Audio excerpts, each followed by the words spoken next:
Hi everybody. Even though Steven Williams should no longer surprise us, he did surprise me by taking an epic Flèche Wallonne win.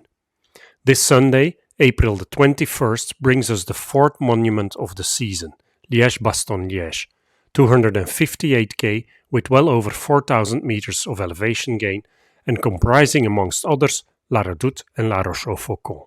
La Redoute, which climbs over the first 1.6k at 9.4% average, and La Roche-au-Faucon 1.3k at 11% average. Both climbs feature in the finale of the race. Here's an overview of the winners of the final 10 editions, all of them climbers, with Dan Martin, Jungels, Vogelsang and Evenepoel having won the race solo. The 5 other editions were won in a sprint of a few riders. From this list, it may be clear we're looking for a climber here, a GC rider rather than a classic specialist. Here's the betting odds at the time of recording, with Pogačar the outright favourite and Mathieu van der Poel in second. Unfortunately, Evenepoel is still recovering from his crash in the Basque Country and won't be defending his title. We do have 3 other former winners lining up though: Pogačar, Wout Poels and Bob Jungels. Besides these former winners, there are some other riders with an above average number of top 10 finishes compared to their starts taken. Drawing my particular attention are Hirschi, Benoot, Gaudu, Pidcock, Healy and Skelmose.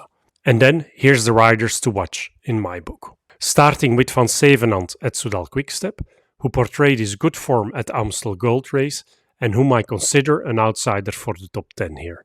It has to be noted though that P22 has been his best result out of 3 race starts. At Ineos we get the Pidcock-Bernal tandem.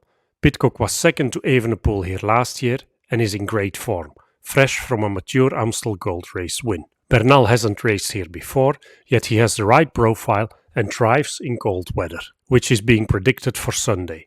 In my book, he's largely underestimated. At UAE, it's all eyes on the main favourite for the race, Pogačar, who has started here on 4 occasions, did not finish on last year's edition, 18th in 2019, 3rd in 2020 and the winner in 2021.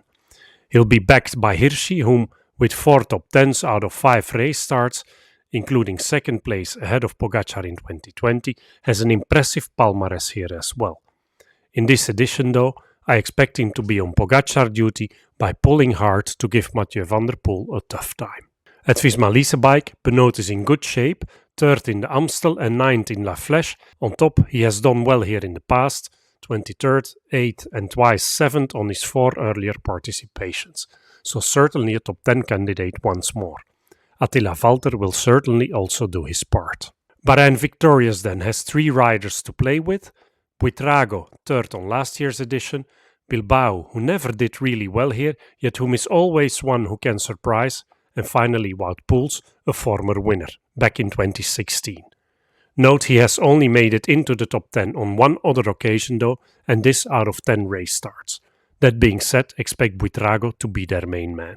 Healy, who just missed out on the podium on last year's edition, and Carapaz at EF. Vlasov let me down at the Flèche Wallonne. Then again, he wasn't the only one. He's once again the one I'm expecting at Bora though. At Movistar, I'll be eyeing Formolo, who finds a race here that really suits him, second here to Vogelsang in 2019. Groupama has 3 candidates for the top 10. Gaudu, who's been on the podium here, Grégoire, their upcoming youngster, and Madouas, 5th here on last year's edition. I also want to draw your attention to Lutsenko at Astana, who seems to be in great shape, beating Adam Yates on Prati di Tivo. Talking about Yates, Jaiko Alula is bringing Simon to the start line along with Filippo Zanna, both having the perfect profile for the Liège Bastogne Liège parcours. At Little Trek, they'll be riding for Skelmose, who indicated to be ready, sharing the podium with Mathieu and Tadej. Some proper bragging following his bout of hypothermia at the Flèche Wallonne. And the list goes on. We have a very deep starting field here. Romain Bardet at DSM, Dylan Teuns and Steven Williams at Israel Premier Tech, just of an epic Flèche win, Maxime van Gils at Lotto Destiny and Guillaume Martin at Cofidis. At Alpecin de Koning we have Mathieu van der Poel and Quinten Hermans, second here behind Remco in last year's edition. Van der Poel is the one to watch though. He's starting here as an underdog to Pogačar, yet it is and remains Mathieu van der Poel, the strongest we've ever seen, who only started here once before, back in 2020, where he finished in 6th, only 14 seconds behind Roglic, Hirschi, Pogačar, Mohoric and Alaphilippe. Then we have to mention Vauquelin, second to Pidcock in the Flèche Wallonne earlier this week. And finally, I'm not expecting too much from Decathlon IG2R, yet I'll be interested to see how Gal and La Pera will fare here. In terms of stars, Pogačar is my only 4-star favorite, and I frankly see only one option for him, making the race brutally hard as he did in the Strade.